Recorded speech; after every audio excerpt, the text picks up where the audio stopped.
Hello friends, welcome to my channel. இன்றைக்கி நம்ம வீடியோவில் குட்டி குட்டி கிச்சன் டிப்ஸ் தாங்க கூட ஷேர் பண்ணியிருக்கேன். வீடியோ ஃபுல்லும் பாருங்கள். வீடியோ பிடிச்சிருந்துச்சுன்னா என் சேனலுக்கு ஒரு லைக் கொடுங்க. மறக்காமல் என்னுடைய சேனலை சப்ஸ்கிரைப் பண்ணி சப்போர்ட் பண்ணுங்கள். நீங்கள் கொடுக்குற லைக்கும் கமெண்ட்டும் என்னோடய வளர்ச்சிக்கு உறுதுணையாக இருக்கும். வாங்க வீடியோக்குள்ளே போய் என்ன டிப்ஸ்னு பார்க்கலாம். ஒரு சின்ன பாத்திரம் எடுத்திருக்கேன். அதில் கொஞ்சம் போல் தண்ணி ஊற்றிருக்கேன். இது கூட ஒரு கற்பூரத்தை நம்ம நசுக்கி சேர்த்துக்கலாம். கற்பூரத்தை அப்படியே சேர்க்க முடியாது, அது கரையாது தண்ணியில். அதனால் இந்த மாதிரி நுணுக்கி விட்டு நம்ம இது கூட சேர்த்துக்கலாம். கற்பூரம் சேர்க்கும்போது நல்லா வாசனையாக இருக்கும். இது கூட மஞ்சள் பொடி கொஞ்சம் போல் சேர்த்துக்கலாம். மஞ்சள் பொடி சேர்த்துட்டு கல்லுப்பு ஒரு கைப்பிடி அளவுக்கு சேர்த்துட்டு இதை நம்ம நல்லா கலக்கி விட்டுடலாம். கலந்துட்டு நம்ம என்ன பண்ண போகிறோன்னு பார்த்தீங்கன்னாக்கா, வெள்ளி செவ்வாயில் பூஜை ரூமெல்லாம் நம்ம க்ளீன் பண்ணுவோம். அந்த மாதிரி க்ளீன் பண்ணும்போது வெறும் தண்ணி தொட்டு மட்டும் க்ளீன் பண்ணாமல் இந்த மாதிரி நம்ம சுத்தம் செஞ்சோம்னா நல்லா வாசமாக இருக்கும்.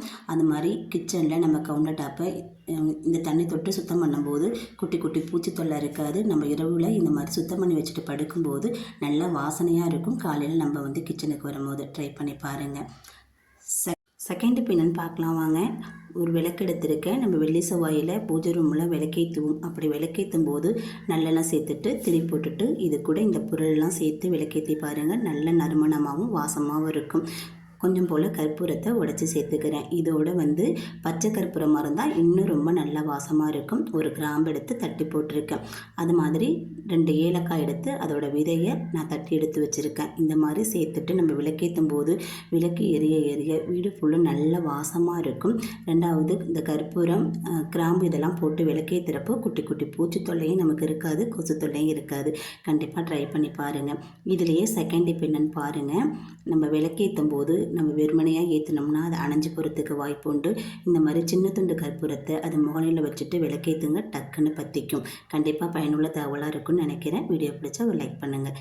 வாங்க தேர்ட் டிப் என்னன்னு பார்க்கலாம். பூஜை ரூமில் நம்ம பூஜை செய்யும்போது ஒரு 4-5 ஊதுவத்தி நம்ம கொளுத்தி வைக்கிறோன்னா அந்த ஸ்டாண்டில் நிற்காது, கீழே அப்படியே கவிழ்ந்துடும். அந்த மாதிரி நேரத்தில் இந்த மாதிரி ட்ரை பண்ணி பாருங்கள். நான் ஒரு டம்ளரில் கல்லுப்பு எடுத்திருக்கேன். கல்லுப்பு தான் எடுக்கணுங்கிறது கிடையாது. வீட்டில் இருக்கிற பச்சரிசி இல்லை ரேசன் அரிசி அந்த மாதிரி எது இருந்தாலும் நம்ம எடுத்துக்கலாம். எடுத்துகிட்டு டம்ளர் நிறைய எடுத்துக்கோங்க. அதில் இந்த ஊதுவத்தியை குத்தி வச்சுட்டிங்கனாக்கா அப்படியே இருக்கும். 1-2 இல்லை, நம்ம 10-15 ஊதுவத்தி கூட ஒரே சமயத்தில் இதில் குத்தி வச்சுக்கலாம். கண்டிப்பாக பயனுள்ள தகவலாக இருக்கும். ட்ரை பண்ணி பாருங்கள். அது மட்டும் இல்லை, ஊதுவத்தி நீண்ட நேரம் நமக்கு நல்ல வாசனையோடு எரியணும்னா இந்த மாதிரி ட்ரை பண்ணுங்கள். அதில் கொஞ்சம் போல் தண்ணி தொட்டு நினச்சி விட்டுருங்க. ஃபுல்லுமே ஈரமாற அளவுக்கு நுனியில் மட்டும் கொஞ்சம் காஞ்சி போனது போல் இருக்கட்டும். இதை ஒரு வத்தி குச்சி வத்தி நம்ம கொளுத்திடலாம். கொளுத்திட்டு நம்ம வச்சோம்னா நீண்ட நேரம் நமக்கு நின்று எரியும், நல்லா வாசனையாகவும் இருக்கும். ட்ரை பண்ணி பாருங்கள். வாங்க நெக்ஸ்ட் ஸ்டெப் என்னன்னு பார்க்கலாம்.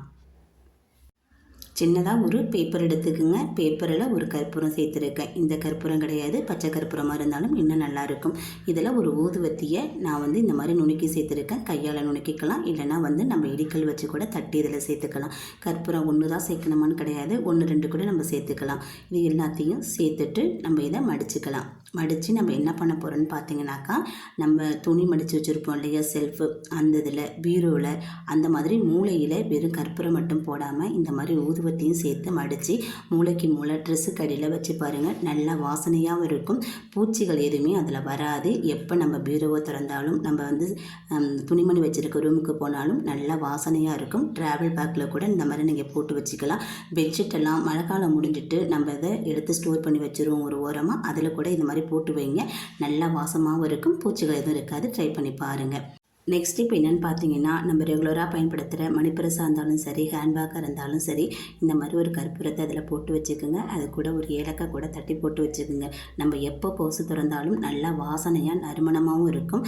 ரெண்டாவது விஷயம் நம்ம எடுத்து கொடுக்குற காசு கூட அவ்வளோ ஒரு வாசமாக இருக்கும். நம்ம எங்கே போனாலும் ஒரு தெய்வீகமான நம்ம கூட இருந்துக்கிட்டே இருக்கும். கண்டிப்பாக பயனுள்ளதாக இருக்கும். ட்ரை பண்ணி பாருங்கள். நெக்ஸ்ட் இப்போ என்னென்னு பார்த்துக்கிட்டிங்கனாக்கா, இந்த மாதிரி கற்பூரத்தை உடச்சி எடுத்துக்குங்க. சிங்கோட பக்கத்தில் பார்த்திங்கன்னா இந்த மாதிரி கேப் இருக்கும் நமக்கு. அதில் குட்டி குட்டி எறும்புகள் அப்பப்போ நம்ம வீட்டில் வாசம் செய்வாங்க. அந்த மாதிரி தொல்லை இல்லாமல் இருக்கிறதுக்கு என்ன பண்ணாலும் பார்த்தீங்கன்னாக்கா, இந்த கற்பூரத்தை உடச்சி சிங்கோட வரம்பு பகுதி, செவத்தோட ஓரப்பகுதி அதில் இந்த மாதிரி போட்டு விட்டுட்டோம்னா எறும்பு தொல்லை கண்டிப்பாக இருக்காது. நம்ம சமையல் பண்ணுற இடத்துல பூச்சி மருந்தெல்லாம் எதுவும் பயன்படுத்த முடியாது. இந்த மாதிரி ட்ரை பண்ணி பாருங்கள்.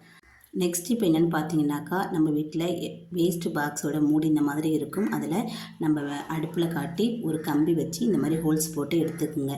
4 பக்கமும் இந்த மாதிரி சின்ன சின்ன ஹோல்ஸாக போட்டு எடுத்துகிட்டு அந்த டப்பாவில் கொஞ்சம் போல் பேக்கிங் சோடா சேர்த்துருக்கேன். பேக்கிங் சோடா சேர்த்துட்டு கற்பூரத்தை உடச்சி சேர்த்துக்குங்க. உடச்சி சேர்த்துட்டு மூடி போட்டு மூடி சிங்குக்கு அடியில் நம்ம குப்பையெல்லாம் போட்டு வச்சுருக்க பாக்ஸுக்கு பக்கத்தில் இதை வச்சு விட்டுருங்க. துர்நாற்றம் எதுவுமே இருக்காது. குட்டி குட்டி பூச்சி தொல்லையும் நமக்கு தொல்லை கொடுக்காது. நல்லா வாசனையாக இருக்கும். கண்டிப்பாக ட்ரை பண்ணி பாருங்கள். இப்போது லாஸ்ட் ஸ்டெப் என்னென்னு பார்த்துடலாம் வாங்க. ஒரு பாத்திரத்தில் ஒரு கற்பூரத்தை உடச்சி இந்த மாதிரி நுணுக்கி சேர்த்துருக்கேன். அதில் கொஞ்சம் போல் தண்ணி சேர்த்துருக்கேன். தண்ணி சேர்த்து நம்ம நல்லா இதை கலந்து விட்டுடலாம். கலந்து விட்டுட்டு நம்ம ஒரு ஸ்ப்ரே பாட்டிலில் இதை சேர்த்துக்கலாம். ஸ்ப்ரே பாட்டில் தான் சேர்க்கணும் கிடையாது. 10 ரூபா அந்த கூல்ட்ரிங்க்ஸ் வாட்டர் பாட்டில் இருந்தாலும் அது முடியல ஹோல்ஸ் போட்டுட்டு நம்ம அந்த மாதிரி கூட நம்ம சேர்த்துக்கலாம். இதை சேர்த்துட்டு நம்ம என்ன பண்ண போகிறோன்னு பார்த்தீங்கன்னா செவத்தில் நம்ம அடித்து விட்டுடலாம். அடித்து விட்டிங்கனாக்கா பள்ளி தொல்லையும் நமக்கு இருக்காது.